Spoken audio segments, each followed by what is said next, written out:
Anderson. How are you, sir? What's going on, man? How are you? I'm doing Thank well. you so much. How about you?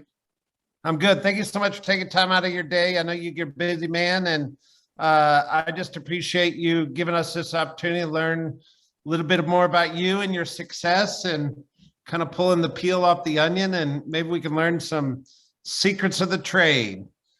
Let's do it. I gotcha. So just before we dive in, uh, I read in the thing I put up on the screen, and I had since known you're an LSU fan. So without throwing too many things, what's it like being an LSU fan living in Nashville, Tennessee? I'm still just thinking about 2019. I'll just stick there for until we find a new coach. We'll leave it there. Well, I certainly want to get everybody up to speed on who you are and what kind of success you've had. But before we go there, one of my favorite things to do is to, if you had a theme song to your life, what would that song be? Because it kind of gives us a frame of reference on who Josh is. Yeah, you played a lot of really good songs there. It would have to be an AC/DC, Thunderstruck or Back in Black, or 80s and 90s music is the way to go for me. I gotcha. Yeah. You're stopping short because you sent me a text. I think it's worthy of sharing. Oh yeah. So I asked my wife, and we were laying in bed this morning, and my 9-year-old came in, and I said, okay, I have to come up with a theme song. What is it? And my wife came up with an actual theme song, which was The Price is Right. And she started doing Singing the little, singing it or whatever. And then my 9-year-old said, well, Dad, Ice Ice Baby. I mean, that's what it is. And I'm like, okay, thanks. Y'all were a lot of help. You can go back to AC/DC. All right, Yeah, Josh, right. Introduce yourself. Kind of tell us who you are, your team. Obviously, I mentioned you're in Nashville, Tennessee. Give us a little background before we jump in. Yeah, so I'm originally from Nashville, grew up in Louisiana, went to LSU, graduated in finance and economics, worked at an investment bank, and then I worked at a private client asset firm for about a year after that. And, I think I created a story in my head about what the finance industry was going to be. And I wasn't being mentored. I wasn't being challenged. I didn't feel like I was learning what I wanted to be learning or could be learning. And so I got my real estate license in the meantime, more with intentions of buying an investment property. And so in April of 2006, I joined Keller Williams. Have always been with Keller Williams. My first year in the business, I think I sold 23 houses. I didn't have a 411 or any real goals other than to beat the guy that kind of recruited me locally.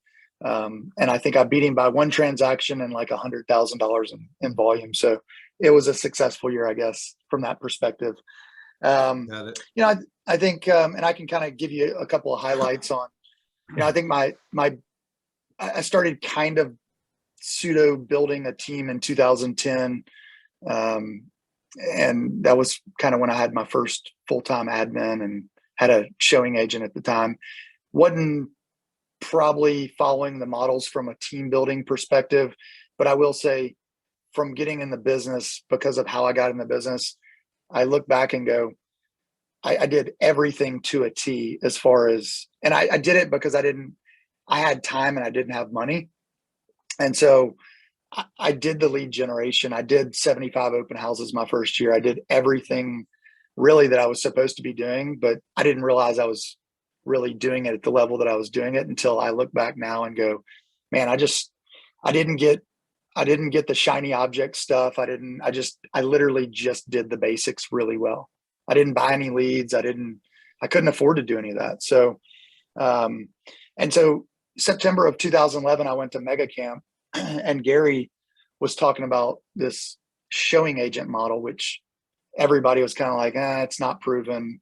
So I came back from that. And that was like my one thing from that particular conference was to come back and figure it out. And I will say we've implemented it since 2011, and we also fumbled a lot. And I think part of that was because I'm not sure that we believed in the model because nobody had proven it really. And I'm sure there were people around the country that had like personal assistants that were licensed that was kind of a showing agent for them. But it was after 3 or 4 times of doing it, we kind of like went back to the drawing board, repackaged it, and really kind of bought into it. And there were some things that we did, I think, that helped along the way. But we definitely lost a couple of clients trying to figure it out, but it worked out very well. And then so fast forward to 2019, it was for 4 years, I think I was trying to get over this mythical $100 million volume deal. And 2019, we did 104, 105 million in volume. And it was really cool, big accomplishment, but it was kind of like, okay. It was, I mean, it's a big deal, but it was like, I made it such a big deal. And then once we hit it, it didn't feel like that big of a deal. And then 2020 happened and, we had all of our focus day, we had all our client events and giveaways and all this stuff. And in Nashville, we had a tornado in March of 2020. And then a week later we had COVID. So it was kind of crazy. So we scrapped all of our client events that were like in-person client events and shifted to all giveaways. And so we ended up closing the year with 135 million in volume, which was 265 transactions. And we did 3.92 million in GCI, which I don't know how we couldn't figure out the extra 80,000 in GCI, but that's where we ended. And we ended with about 43% profit margin, which is pretty good for that. Good. Well, coming from finance, I'm going to go back and then we'll go forward. So you had this story in your head about finance career, the story. You said you had made up a story, but I'm not sure you said what the story was. I don't know if there was a particular story other than like, so I worked at an investment bank and I was in the research, there was kind of the sales side and there was the trading desk and there was research. And I was mostly helping model things out and do the research side of things. I'm not a research guy. Like I'm a numbers guy. I'm a relationship person, but you can't put me in a cubicle. It doesn't work for me. I like to be out meeting. That's right. And so I created an idea in my head of like it being a sexy industry. And I guess it can be, but it didn't do it for me. And I remember, leaving that industry and kind of having $5,000 set aside and promising myself I wasn't going to ask my mom or dad for any money. And so I made the 5,000 work, but it was, I remember doing my first deal and knowing that I was in the right industry because I was addicted. Like once I did the first deal, it was partly the clients, but it was really the negotiating of the deal, the finding of the deal, like the whole thing like lit me on fire. It was, I don't know. And that's what I love about real estate, or one of the things. But you have a formal education in finance, right? And yep.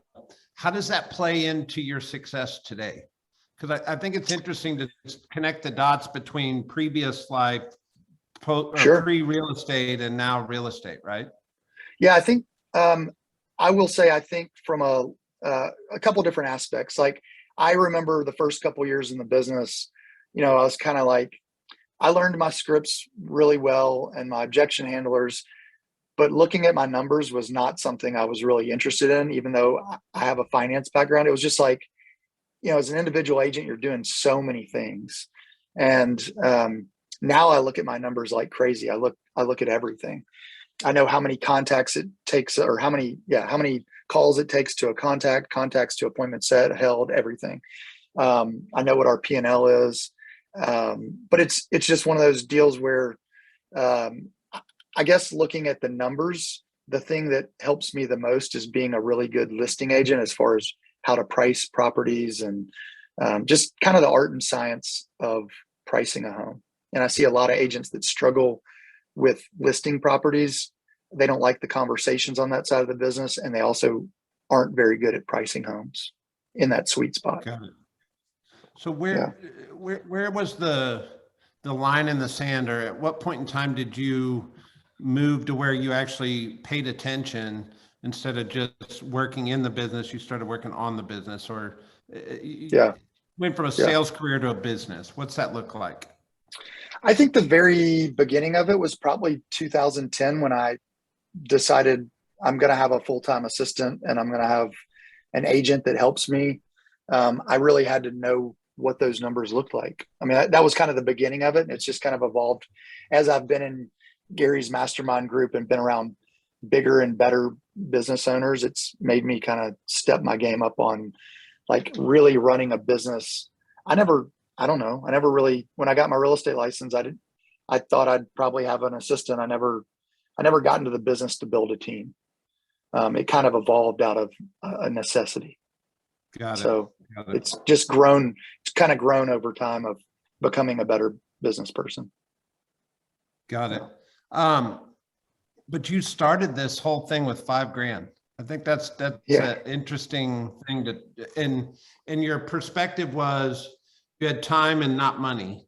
And I'm not sure everybody understands that, but did that principle, or is that a principle you teach your agents on your team now? Is that something that you've held throughout your career, or have you evolved to just different disciplines? No, we're very careful about telling people that join our team or just get in the business in general. Like you need at least 6 months worth of reserves because this business isn't HGTV. It's not $1 million listing. Like it's tougher than people think that it is. Just from the surface level, it looks fun, and it is fun, but there's also a lot of stuff in the background that we do that people never see. And so we do the things that we train on our team is, mindset, database, lead gen, scripts, knowing your numbers, just the basics of the business. My personal opinion is the basics are never going to go away. Technology's never going to also go away. But I think that the basics, you do the basics and you add in the technology piece in addition to, not in lieu of. Got it. I'm just taking notes. So let's go back to this showing agent. So you made an interesting statement, which I think is a powerful statement. Is we go to these seminars, right? And we'll go to a mega camp or a family reunion or insert seminar, and it's like a flood of information coming at us, a flood of ideas. And you took one singular focus out of that event in 2011 mega camp, and you said, I'm going to go figure out this showing agent model. So I think that's certainly a success principle when you took the flood of information and broke it down to one singular thing. And then you found your way forward to figuring it out, right?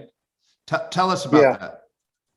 Yeah. And I think to stay in this business long-term, you're going to have to get really comfortable with failing a lot, or at least maybe that's just me, but I've failed a ton on every aspect of the business, on hiring and everything. But, I think there's a lot of, so we go to these conferences and I think Keller Williams does an amazing job of training and support. I think they do an amazing job of promoting teams and selling the idea of team building. And I think there's a lot of people that start teams and don't know why they're starting teams.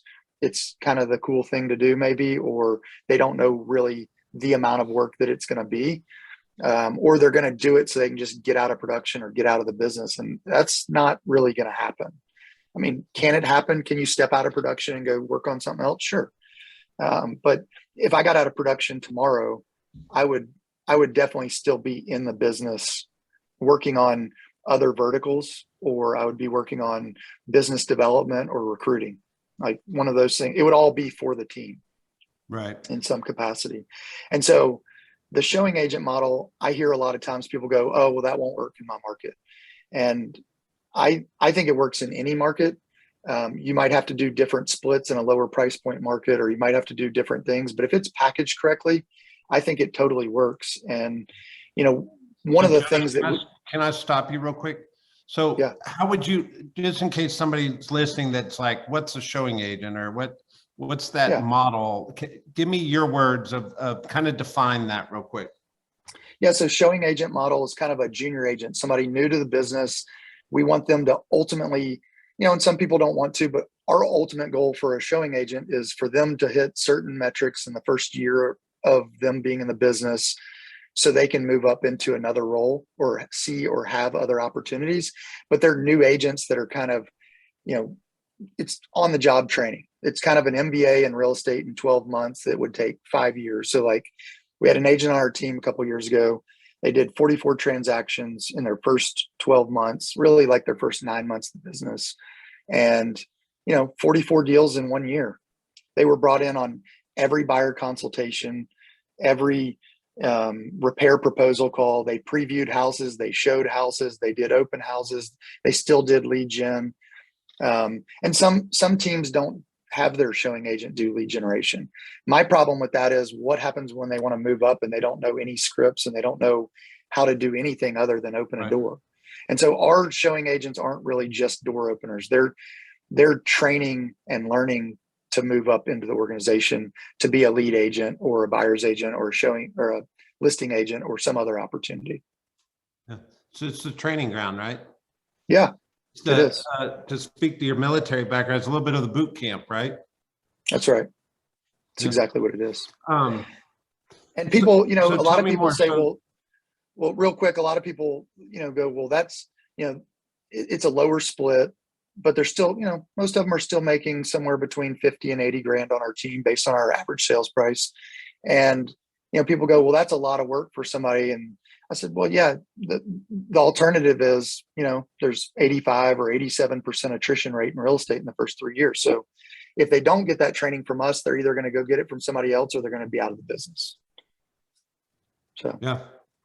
And it's not a forever position. It's certainly understood going in, hey, cut your teeth on this, follow our models and our systems. We're going to train you and develop you. And when you rise to the top, opportunity will be presented to you. Right. Right. So why is that? Why was it controversial? Why was it so hard to figure out? Because it sounds so simple as you're explaining it. I think we didn't know how to package it as far as like, all right, when we did it, we always brought the junior agent or the showing agent into the consultation. Well, we do that now. We didn't necessarily do it on the front end. Right. I think we kind of made it feel like a pass off instead of like, hey, this is my business partner, because the market is the way that it is. We're gonna, so like in Nashville, we've got really low inventory and it's very much a seller's market. Things are selling fast, and it has been that way for at least 5 or 6 years. And so that's kind of how we structure that conversation to the client, is that, if we're in an appointment and you need to see something at 3:00 when it hits, we've got a showing agent that can go at least get you in the house so you can have an opportunity to make an offer on that property. And so we've evolved with our scripts and made it better, but we didn't know any of that when we started because nobody was really doing it. So nobody had like a blueprint or a playbook on like, here's a one-sheeter, here's what you do. And so we just kind of had to fumble through it and fail and screw up. And it really sucked when we lost clients because we didn't do it right. Right. So one of the things that also comes down to like internal and external communication, as setting expectations. Like who was the person that was going to, the junior agent or the showing agent is showing properties, and then they've got to go give a download to the buyer's agent. But like there was like disconnects throughout the process that we had to work through. Right. And one of the things I know about you is you're really strong at your network, right? You're not your network in terms of your database, which you're probably strong there as well, but you're very strong with a network of agents around the country that you bounce ideas. It's kind of your tribe, if you'll use that analogy. But did that help in how you developed? Oh, for sure. Being able to go, just generally speaking, not necessarily with regard to the showing agent model, being able to go shadow an agent in Atlanta or Knoxville or wherever it is, those are, even non-KW agents. I remember going and shadowing Greg Harrelson in Myrtle Beach, and I happened to be in Charleston, and I called him. I saw him on stage with Diana several years ago, and he went and he showed me around all day at his operation. It like changed my idea of what a team looked like. I mean, this was probably 2012, and I was like flabbergasted and amazed at like what this dude had created. I mean, it was crazy. He had every agent in lead generating. They were doing 12 or 1,400 transactions a year. Just huge business in a resort market. Isn't that a little bit of a success principle? Because For sure. you didn't have a relationship with him, and you just called him up and asked, right? I cold called him. I literally said, "Hey man, I saw you on stage with Diana. I'm happen to be in Charleston. Can I come down for the day and, shadow you? I won't say a word. I won't bother any of your agents. I just want to like see what's going on." He's like, "Yeah, come on." I love it. So, right. And I've done that with a ton of other people around the country. It's just, and people have done it. Everybody comes to Nashville and they're like, "Hey, can we come see your office and sit with your director of operations?" Like, yeah, sure. Let's do it. Yeah. You mentioned failing, get comfortable failing, right? Tell me about your best day in the business and tell me about your worst day in the business. Ooh, I don't know on the, yeah. I can tell you off the top of my head, worst day in the business, not even necessarily with any one particular person.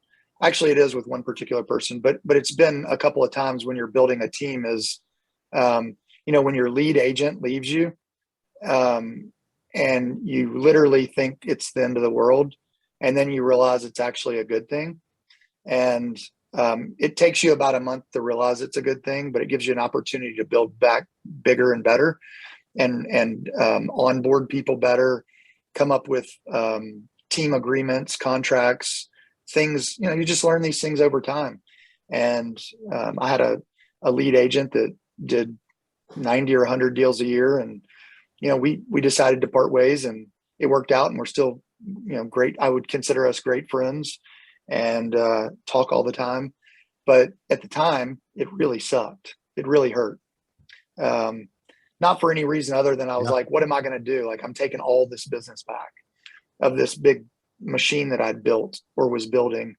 And, but it worked out, and it's been better.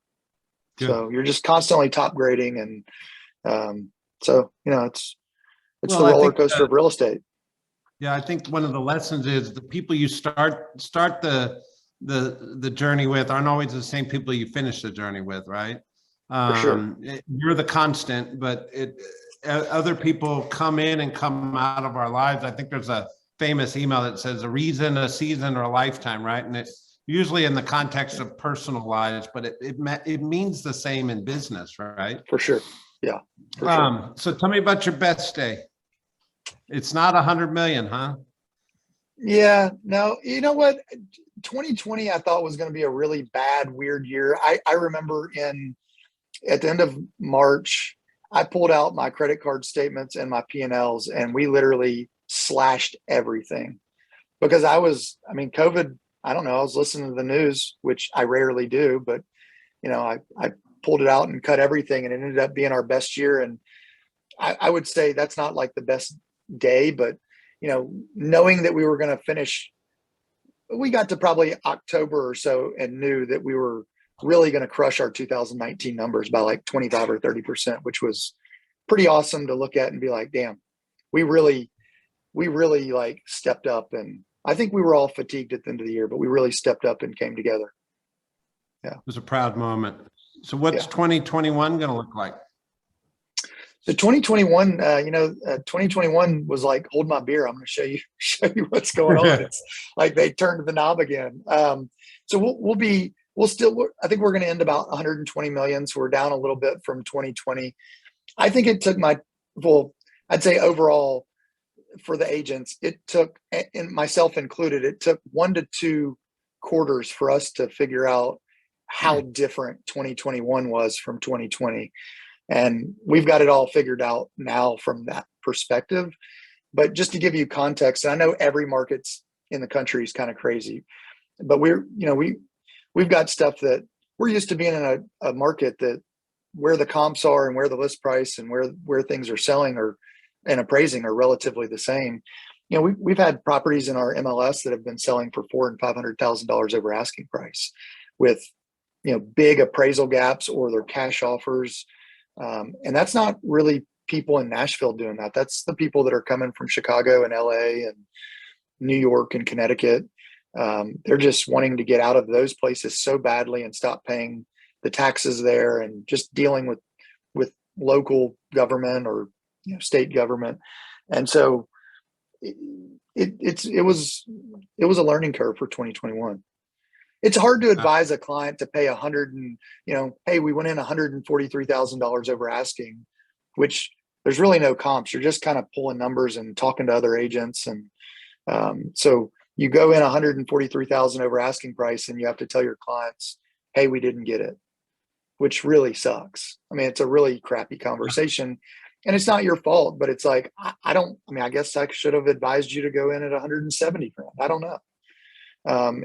It's really hard to advise somebody to do that, not knowing what the market's going to be 5 years from now. Of course. Yep. So navigating that, training your agents how to navigate that, there's a little bit of a learning curve is what I'm hearing. For sure. Yeah. And we've learned, we've learned a lot as a team, for sure. I love it. I want to hit some topics with you real quick. Gary talks about leads, listings, leverage, right? Yep. What does that mean to you? How do you think about it? What goes through Josh's brain around the concept of leads, listings, and leverage? Yeah. I think that's part of what I said earlier on the basics. Like, those are the basics of the business. I don't think you can ever, I know there's a lot of people that have like big internet businesses, but I think, you're just constantly filling your pipeline, and I don't think you can really have too many leads. And the way I was taught was literally, somebody buys or dies, and you literally just follow up with them until then. And so, This year and last year, we converted some deals that were 7 and 8 year old, leads from the database, that most of them have never even talked to us on the phone. We just left voicemail after voicemail over the years, and they called us and said, we got all your voicemails. And I'm like, you couldn't call me back and just tell me in 8 years. Yeah. And so, it's just, we got your emails, we were on the newsletter list or whatever. And so, that makes you feel really good when you spend that much time and energy and somebody does call you and say, hey, I've gotten all your messages, we're ready to actually list our property. So as far as leads, that's how I feel. I'm also hearing a success principle is in the follow-up, right? We know that, but I'm hearing you say it's playing out in your world. Yeah. And I think we always make a little bit of a mistake about talking about lead generation. And obviously you have to do lead generation to do lead follow-up, but the lead follow-up's like 90% of it. I always tell my team, what do you think you're going to get better results from? Calling, 1,000 people once or 100 people 10 times? And we all know the answer. It's just having a system for being able to follow up, whether it's, if it's an Excel sheet or it's, a piece of paper, however you do it. For me, my team makes fun of me. I think one of your questions to me is like, do I consider myself old school? And different pieces of this, like, I'm old school when it comes to lead generation, because I still have my team print out my leads every day and I put notes on them. I just don't do a CR. The reason I do it is because I don't know when I'm going to come into the office and the internet's out. And so I've got my pieces of paper, and they think I'm like, oh, you need paper. I do need paper. And it's been predictable and it works, and I'm not going to change it. And they know that. It's your system. It's your system. It's my system. Yeah. As long as somebody hands you a piece of paper with people to call, you call. Yeah. And I put notes and give it back to them, and then they update the system for me. And then they print out the next list the next quarter or the next week or whatever it is. So, and I also think people get caught up in like servicing those leads that they're working with currently. And I think that's great. And I think you should, but I also think those leads are already there. Always take a future lead, stop everything you're doing, call it, and call the referral that sent it to you, and know that that's your future pipeline. So don't get too caught up in working your now business that you look up in November and go, oh crap, I don't have any closings because I didn't do anything from a lead gen or a lead follow-up perspective to fill that pipeline. I.e. the roller coaster, right? That's right. And then as far as listings, I mean, I think 2021 has made it more apparent than ever. Like the control of the business, I don't think anybody can honestly raise their hand and say, I love working with buyers in this market, because it's a super frustrating, deal. If you can have 10 listings at any given time right now, and you really don't need hundreds of listings. I mean, if you have 7 to 10 listings at any given time that are constantly turning over, you're going to do as many, you'll do 75 to 100 listing sales a year. And that's where you get all the sign calls and opportunities to do the open houses. It really, truly controls the business, and you can truly make money going on vacation if you have only listings. And then leverage. I can't do any of the stuff that I do without my team. I mean, they do everything for me, and they make fun of me for it, but that's leverage for me. Like my listing manager she's like a hybrid between a listing manager and a personal assistant. Like she does everything for me. She's like my next person next to my wife. I mean, she does like everything. Yeah. And our customer service, our client experience wouldn't happen without our administrative team. The 527 reviews that you see on our Google page, that's largely due to our admins getting those. Not that the agents didn't do it, but the admins are always the constant. They're the ones that are doing all the things in the background. We talk about it at the buyer consultation or the listing appointment, but they're the ones that are at the high moments asking for those reviews. They're the ones after closing still asking for the reviews. Yeah. They're a large system, right? Yeah. We have a very specific system on our reviews and what we say. We have our version of the promise, and we set expectations from the very beginning. It's just a really important piece. What is your version of the promise? I mean, it's essentially the promise. We call it the Anderson Group commitment, and it's essentially, we kind of start our buyer consultation with the idea that, hey, if we do an amazing job and we are able to get you all the way through this process, we're expecting you to give us a 5-star review. And we're also expecting you to be able to give us referrals in the future. If we hit every expectation that you have of us, then that's what we want from you in return. And we want to be your realtor for life. Yeah. Is that in your listing presentation? Is it what it is? Do your buyer's agents say that to their clients? How does it get communicated? So it starts at the buyer consultation and the listing appointment every single time. And it works, but it didn't work consistently. And what we found was, again, going back to the administrative team, once the property goes under contract, the administrative team is going to talk about the commitment. And if they don't know what they're talking about, that means the agents didn't do their job. And we've told the agents, like, if we start talking about the commitment at the contract period and they don't know what the heck we're talking about, then you guys didn't do your job. And it's going to make us look silly. So it was kind of a safety net. It was the only way for me to make certain that the agents were going to talk about the promise on the front end, was to make the admins talk about it from contract to close. Yeah. It's becoming a best practice, I think, with some of the successful people. I really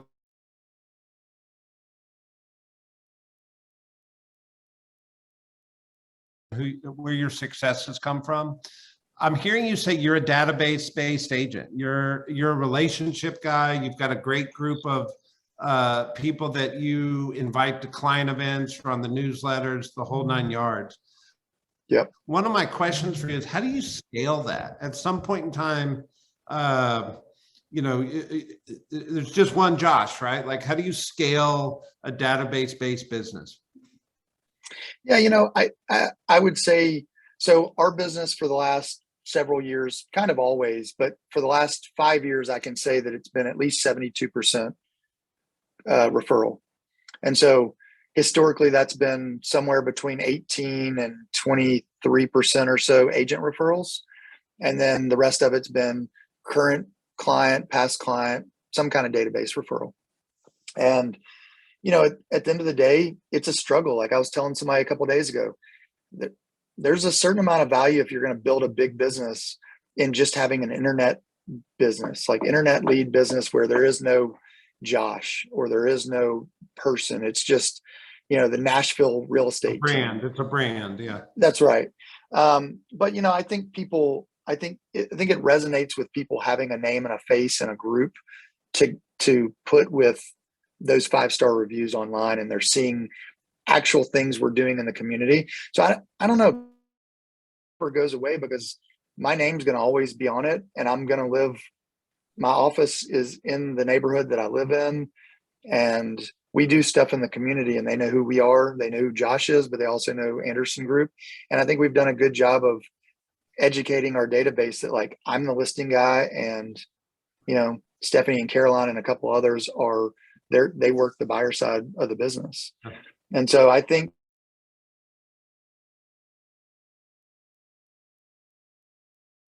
we are seeing other people in the community, because we are doing a lot of nonprofit stuff, and we get out as a team.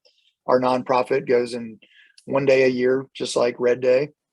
And then we do quarterly things, and, they see all of us. So some of them interact and communicate with Sarah, our director of operations, way more than they interact with me. They actually never really talk to me. Probably better that way anyway, sometimes, right? Most of the time. Most of the time. One of the things I think you've done a good job of is, I think you're well branded with the Anderson Group, and it's got an orange. If anybody's ever seen it, it's got an orange color scheme, which I think is ironic. I would have thought you'd have like LSU purple. I know. But I don't know how that happened, but yeah. Did you put effort into branding yourself, or did it just kind of evolve to that? I put a lot of effort into it. And I was very specific. Well, I think when I put my name on something, I want it to look a certain way. I want it to have a certain kind of modern luxury feel. I want that to reflect in the service that we give. But I don't know, if you go on our Instagram page, at Tag Real Estate, or if you go on our LinkedIn and follow us, like, I think we're doing a lot of things that other realtors aren't doing from a branding perspective. A lot of it's about the community and we've got real estate, in there. But I think what a lot of agents do wrong, and this is just my opinion, so you can think what you want on it, but I think a lot of realtors just put up their 123 Main Street. And I personally think on social media, if they wanted to see your every new listing that you have over the course of a year, they just go to Zillow, or they'd go to your website and look at your, current listings page. I think they want to get to know who the Anderson Group is, what you do in the community, how you can help them, not, hey, we're number one again. Like, we just don't do that kind of stuff. It's all about the consumer for us. And Instagram, for example, is all about pictures and kind of, I don't know, go visit our Instagram page. I think it looks different and better than a lot of agents. And so you can kind of get ideas of what we're doing. We're highlighting a lot of restaurants and things in the communities, and not just our community that our office is in, but each community that every agent in our office lives in is what we're kind of highlighting. Yeah. I see you taking pretty photos on Instagram, Josh, just so you know. Great. All right. So you actually have a social media strategy, not just a post, but a strategy to how you present yourself and communicate your brand. Yeah. We have a whole big marketing calendar, and, there's all these international coffee days, and, we do giveaways around it, and we buy stuff. We don't do Starbucks. We do all local coffee, local restaurant, local, and primarily we go first tier is always our past clients who own these restaurants, or who get highlighted the most or the best. And we do video around it. We do blogs around it. We're just trying to get business for our clients at those restaurants, as well as get engagement and get more people to show up and support local. Gotcha. So around the country, expansion's kind of a hot topic, if you will. Is the Anderson Group an expansion team in the future? So we had an expansion team that was I always say it was more of an extension because it was in Murfreesboro, which is only about 23 or 24 miles away. But it's a totally different market, totally different price point. MTSU's there, which is the largest university in the state. And so just a different market. And so we have been working it ourselves and don't have a person there anymore. I would do expansion. I think for me, it would be, I don't think I'd ever need to leave the state of Tennessee. I think there's 23 market centers in Tennessee. And I think if we had 2 or 3 people in each market center outside of Nashville and Franklin, that we could, I look at it and go, each of them were doing 20 transactions, which is lower than our standard in the hub. But if we did 20 transactions and we had 3 people in each of those, that's 60 per market center times 20 market centers. That's 1,200 extra transactions a year. I could figure that out. Yeah. And you still wouldn't dilute the brand or the local feel is what I'm hearing. I don't think so. Yeah, I like it. Yeah. All right. So what's your secret sauce? If you're looking back on your career and you're sharing we've got 1,500 agents inside of the Heart of Atlanta group. What are the secrets to Josh's success? Just doing the basics. I know that's not what people want to hear. I know everybody thinks I have this secret sauce or silver bullet. I want you to be real. As much as I'd like to automate everything, when it comes to other humans, you can't automate. Like you gotta go shake hands, you gotta go break bread, you gotta do what you say you're going to do, and then a little bit extra. And so a lot of what we do, yes, we have leverage, but a lot of what we do is very manual.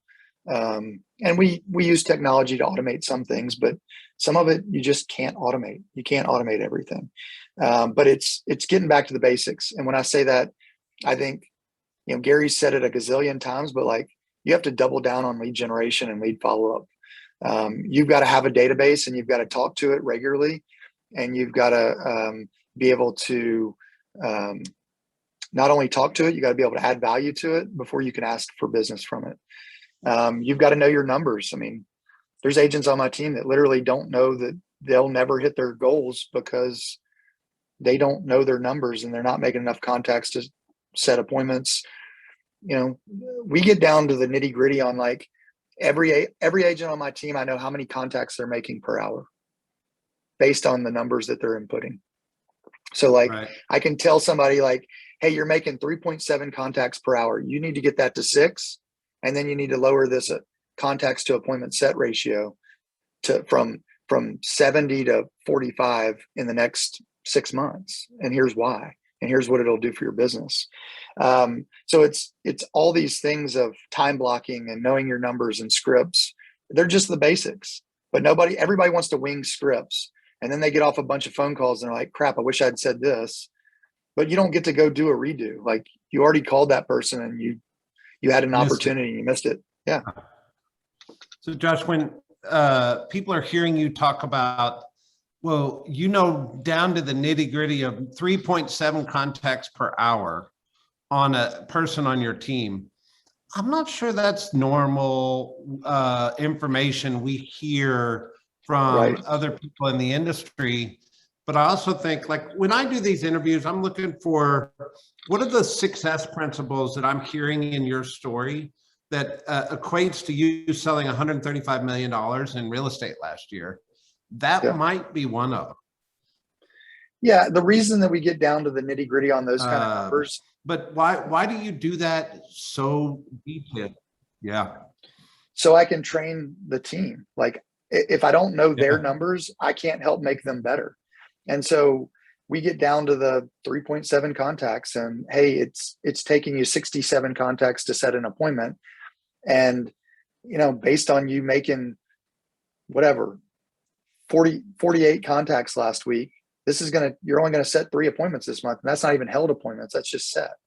And so that's how we are able to coach and train our team into, being better. Yeah. Outside of the basics, I would just say like, have fun with it. If you've got a certain kind of client, you don't have to spend a ton of money on client events, but we did a movie in the park last week Weather happened to be perfect. We had 400 plus RSVPs. About 250 people showed up. We gave away blankets they could sit on. We had food, whatever. And I'd say half of those people weren't even in our database. So we captured all their email addresses. So we made it a client event and a community event because there's a fixed cost for having like a blow up. We did Hocus Pocus. All the kids loved it. It was fun. We did giveaways for the best costumes, things like, it was a $3,000 event for 400 and something people to RSVP. So nice. Yeah. So what's where are you going in all this? Because before you answer that question, I want you to tell me where you've been. So you've taken this journey in real estate, right? Who did Josh become along that journey? And how did you do it? Like, not how did you do it in the specifics of what you did, but who coached you? Did you just figure it all out on your own? Pull that back on somebody that's going, hey, I'm looking at Josh and I want to be Josh someday. And of course I'm listening to what he's doing, but I need to hear how he became this person too. Yeah. So a good scenario. So every year in my career, I basically was at one point, and I wasn't trying to get from 3.6 million to 135 million. That was never the goal. It kind of grew into that. But when I remember specifically when I was at, $8 million or $10 million, I went and shadowed somebody that was doing 20 to $25 million. Because I wasn't trying to go from 10 to 50. I was trying to go, a really great business grows probably less than 50% a year, 15, 20, 25% a year. That's a really great manageable growth rate. When you see these teams that go from, $40 million to $120 million in 12 months, I can promise you the internal workings of that business is a complete nightmare and a complete disaster. It can't not be, because you can't bring people on quick enough and have them up and going and training. So I think go find somebody. That's the cool part about Keller Williams. Like, I've never picked up the phone and called anyone that ever said no to me, ever, in almost 16 years. If I want to go shadow somebody, I know I can go shadow somebody. And I've had literally probably a couple hundred people ask to shadow me and said, come shadow me whenever you want. I don't know if it's going to be what you want, but yeah, you can come shadow us. But I think you go find somebody that's got a business that you want, or a business that is similar to yours with regard to how you're growing it, that's just doing about twice as much as you. And I think what a lot of people do on these calls, or really at conferences, they see somebody like Gary interviewing me in front of 10 or 12,000 people, and they go, well, I can't relate to that guy. Like, he's doing $135 million. And I promise you it's relatable. It's just that I have a lot bigger problems than you. It's the fact that you're at 10 or 20 million and you're trying to get to 30 or 40 million, which is totally fine. But I've been there. I'm relatable. I remember all those pain points. I was stuck between 60 and 80 million dollars for 4 years, 60 and 84 million. Like, I remember it. I couldn't figure out why I was stuck there. But it's one of those deals where you just go seek out the people that have similar businesses, or the businesses that you want to create, and go call them. And that's what I did. Like, every year or two, I went and did that. And then, I went to all the conferences. I haven't missed a KW event ever since 2007. Right. So Josh, I think it's important to mention you're a father and a husband. And you're selling $135 million a year in real estate. How on earth are you keeping it all balanced? Leverage. My team sets me up for success. I'm home pretty much every day by like 4 or 4:30. I get into the office early, but it's one of those things. I want to go throw the football with my kid literally every day, and he's going to ask me if I don't. So, right. I'm home every day. I might do a listing appointment on a Saturday, but I'm pretty much hanging out with them all Saturday and all Sunday. And I'm still fully in production. And, for the last 3 years, I've closed 75 to 100 deals. I just do it on my terms. And I still get to spend a ton of time, and we go on awesome vacations and create awesome experiences. I don't think I'm compromising. I think it's counterbalancing. There's no perfect balance in life. I think when you say yes to one thing, you say no to another. And I think it's just a good balance. And my wife owns her own business. She does staging and design. So like, we just have to communicate at a high level. Yeah. So, this is not on the questions I gave you, so I apologize if it throws you for a loop, but I'm looking behind you with all these books. If there was maybe 2 or 3 books that were kind of pinnacle books for you, what were they? Pinnacle books.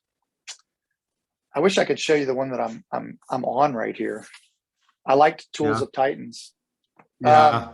There's a lot of good books in here. I'll share with you. So one of our initiatives, I'm going to see Brett Tanner in 2 weeks for an investment mastermind, because we're building out our investment department for our clients, for myself, multifamily flips. So Lifestyle Investors, what I'm reading right now, really good book. If you're interested in investment stuff, there's so many good, I hate to use the defaults, like from a pure real estate perspective, I reference Shift and MREA constantly because it's one of those, and the one thing's great, but I've kind of been on a podcast kick for about the last year. And I kind of do what Gary does. I kind of like flip through pieces of books. So I have not read all these books, but there are, I don't know, I like Extreme Ownership. I'm like hardcore on, I'm either all in on a book, or I'm just kind of like, it's slow for me. What, the interesting thing is you mentioned podcasts, and, to a lot of us, Gary Keller is a thought leader to us, but I never thought to think, well, wait a minute, Gary Keller's got thought leaders too. And who's shaping his thinking? And I found out that it's a lot of it's coming from podcasts. So what podcasts are shaping your thinking right now? All right. So my all-time favorite podcast, I'll give you a couple. Business Wars is probably my favorite podcast of all time. I love comparing like Netflix and Blockbuster and Coke and Pepsi. And they do it on every industry and every company that you can think of, like Apple versus Microsoft, all of them. And it tells like the backstory and if they really like were friends, it's kind of crazy. And they've even done it with the social media giants. And another one I really like is it's Craig Groeschel. I don't know if you've heard of him. He's in Oklahoma City. He's a pastor of one of these mega churches, but man, he is like so real, and he just nails it. His last name's spelled Groeschel, Craig Groeschel. He's kind of a thought leadership. Those are 2 off the top of my head that I really like. Gotcha. And I also will say, not to keep talking about Gary, but his wealth series on their podcast is really good. If you're looking at wealth building, and I think we all need to be constantly looking at that. And I think we get really caught up in the idea that we're always helping our clients. And then we look up 20 years later and go, dang, we missed lots of opportunities to buy properties. I should have bought a few houses along the way. Oh yeah. Yeah. You're in the trench, right? So there's a lot of disruptors going on. I've driven through the streets of Nashville and seen billboards saying discounted commission rates or iBuyers and guaranteed sales, and everything in the world is flying at our industry right now. What is Josh's perspective on the crystal ball, the future, the real estate, your team, all that? Yeah, I don't think any of it's really going away. I think it's going to continue to hit us. And I think that's the reason I keep telling people, my team especially, like, we have to get back to our database and we have to love on our people, because Zillow is now a brokerage and a mortgage company, and they own Loop and they own Showing Time. Like, they're piecing it together, and they're going to start sending mailers to our people. They're already making offers directly to our people. And so, they ran out of money, I think.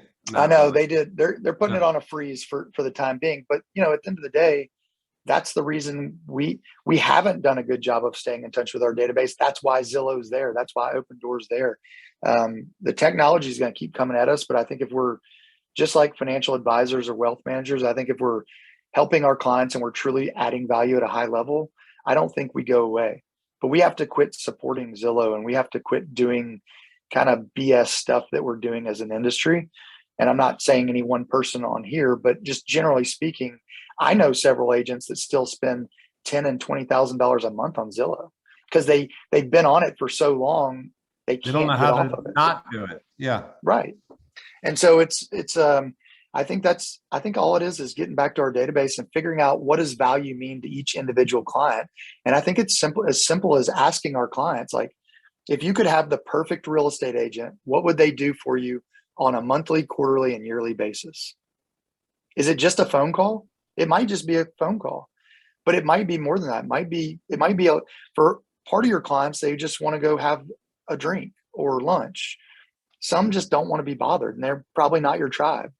But for the top 50, what is it? That's what we have to figure out. I love it. Yeah. Thank you for your service in the military. One of my questions would be, what lessons did you learn in the military that still attributes to your success today? I think a lot of it's discipline. I think I had work ethic before from growing up on a farm.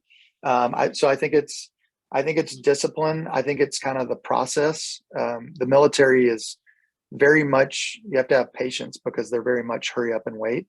But they are systematized from the standpoint of everything has a system to it, or how it's supposed to look, like a uniform code of what it's supposed to look like. So that helps when you start looking into systems and checklists and processes for your business to run without you.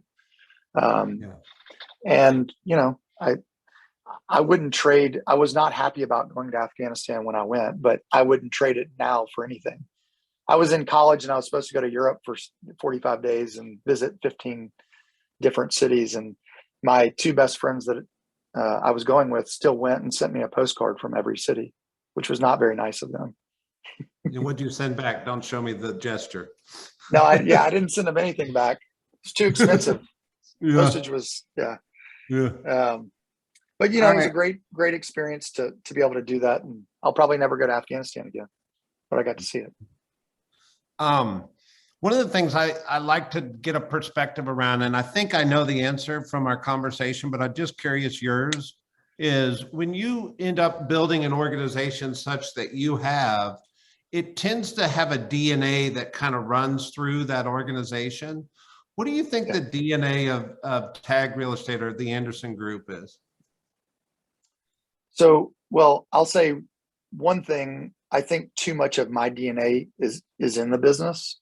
But with that being said, I think ours is kind of work hard, play hard. Like, I want to have amazing culture, but I also want a culture of productivity. Like, and I want the standards to show that, I want to be able to change people's trajectory, things that they couldn't do on their own. So I want the Anderson Group to be, kind of a ground where they can propel themselves to do more than they otherwise would. Whether that's training, whether that's opportunities, whether that's helping them buy investment properties, that's what I want to be able to create. Awesome. And they can take advantage of it or not take advantage, but that's what I want to be able to do. Is like, I'm trying to get everybody on my team over the next 6 or 12 months to own at least one investment property. And about half the team owns right now. But, even like my director of operations bought a house and now she's wanting to buy an investment property. And so I want them to understand, like, you don't just work here and you're not just part of the team. We want you to, like, I want them to all be millionaires. Yeah. You're not a spectator, you're a participant. best advice you want to leave us with? I want to respect your time. Best advice. I think best advice is, the biggest thing people told me, it was just show up, do the work, find great mentors. I'm happy, not necessarily that I'm going to be a mentor for you guys, but like, I'm happy to be a sounding board. I've had tons of people in this organization help me over the years, talk me out of stuff or into stuff. And, I think it's get back to the basics and just show up. Showing up's half the battle. Just show up. Just show Yeah. up. Josh, thanks for showing up today. It would have been a pretty lonely interview. I appreciate you, my friend. Yeah, absolutely. Have a great day. Have a good one. Have a great weekend. Bye-bye. Thanks.